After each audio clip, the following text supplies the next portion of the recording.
out what the Founding Fathers said.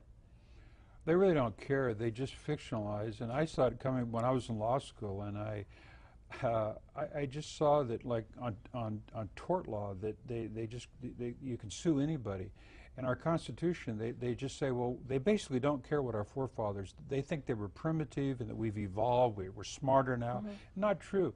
Our forefathers, a lot of them knew Latin, Greek. They studied the Romans. They knew about the French inflation, the Roman inflation. Rome fell because of inflation, and our forefathers knew that. And Thomas Jefferson, I think I have a big library. His was like 10 times bigger than mine. These were very astute men, and for Obama to think that he knows, or the people on the Supreme Court to think they know better than our forefathers is just ridiculous. So they're trying to, they don't want to be stuck with our heritage, and that's the problem. And the amazing thing is, the Constitution is just extraordinary document. It would work any place. It's based. What's funny is that China and the third world countries are turning. I was just on an airport coming here. This guy's going to Cambodia, and he can hire people for $10 a day. They're going free enterprise while America's going in the opposite direction. I know, it's absolutely frightening. Another thing you mentioned here, and I've heard the term, but I'm not sure I know exactly what it is, and that's the emergent church. What is it?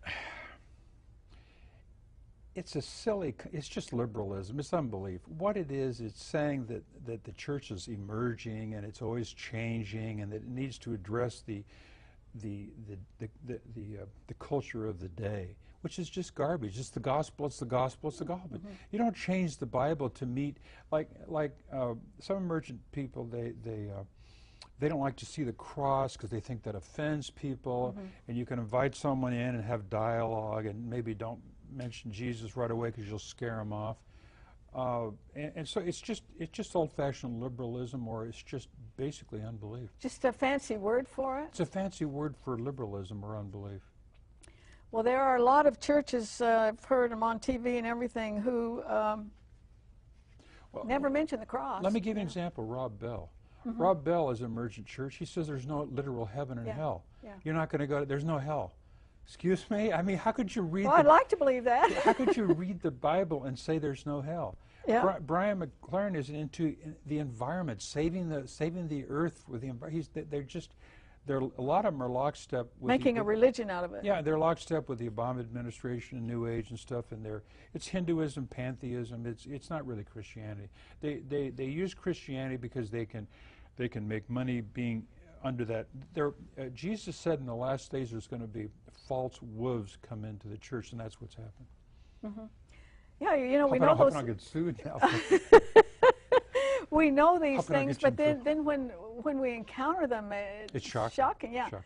We're almost out of time. I want to remind you one more time of the book, The Tea Party Culture War. We've got the website up. My guest is a most interesting gentleman. I've certainly enjoyed talking to him.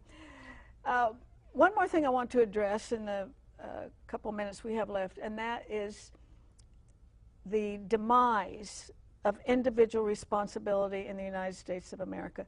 The fraud that's going on in our welfare system, food stamps and so forth, and I'm the first person to want to help somebody out, but I'm telling you that people that scam it, I think I'm your enemy.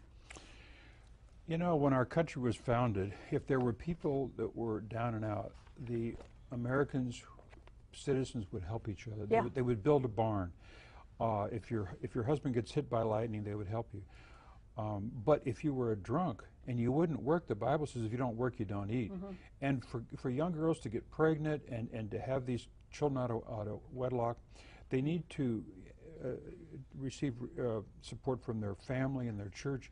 But for the government to subsidize them, it's wrong. It's immoral. Well, there is so much.